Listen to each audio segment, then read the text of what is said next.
Avec Security Collaboration, il est possible de changer les droits d'accès d'un document à n'importe quel moment. La technologie utilisée s'appelle EPM, Enterprise Protection Method. Nous sommes connectés sur un site SharePoint et nous allons sélectionner un document préalablement sécurisé. Étendons le menu contextuel et choisissons la commande « Changer les droits d'accès ». L'assistant des droits d'accès apparaît alors et nous indique quels sont les utilisateurs et groupes actuellement autorisés à accéder spécifiquement à ce document. Cliquons sur Annuler pour laisser les droits d'accès tels quels pour l'instant.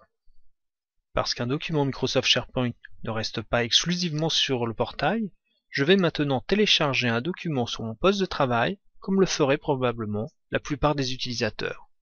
Les documents voyagent, ils sont virtuellement partout, et il y aura rapidement de nombreuses versions du même document, y compris sur Microsoft SharePoint. Ce document, je vais peut-être l'envoyer à un collègue par email, l'enregistrer sur une clé USB. Simulons cette démultiplication en copiant ce document et en créant plusieurs versions. Voilà. Mais qu'en est-il des droits d'accès de toutes ces versions?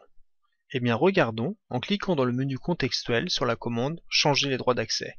Pour chacune des versions du document, les droits d'accès restent identiques à ceux indiqués préalablement dans Microsoft SharePoint. Imaginons maintenant que pour une raison ou une autre, nous ayons à modifier les droits d'accès de ce document. Retournons sur le portail Microsoft SharePoint. Dans le menu contextuel lié à ce document, sélectionnons « Changer les droits d'accès ». Voilà, je vais pouvoir maintenant supprimer ce groupe SharePoint ou cet individu. Je vais également supprimer le groupe marketing issu de l'Active Directory. Voilà, en cliquant sur Appliquer et fermer, je viens de modifier les accès de ce document.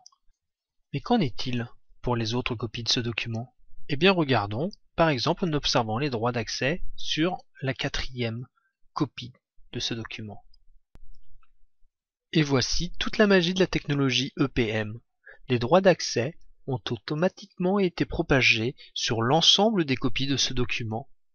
En effet, avec Security Collaboration et la technologie EPM, vous n'avez plus à vous soucier de savoir où ce document ou ces copies ont été enregistrées. En modifiant les droits d'accès d'une seule version du document, peu importe laquelle, vous modifiez automatiquement les droits d'accès de toutes les versions du document.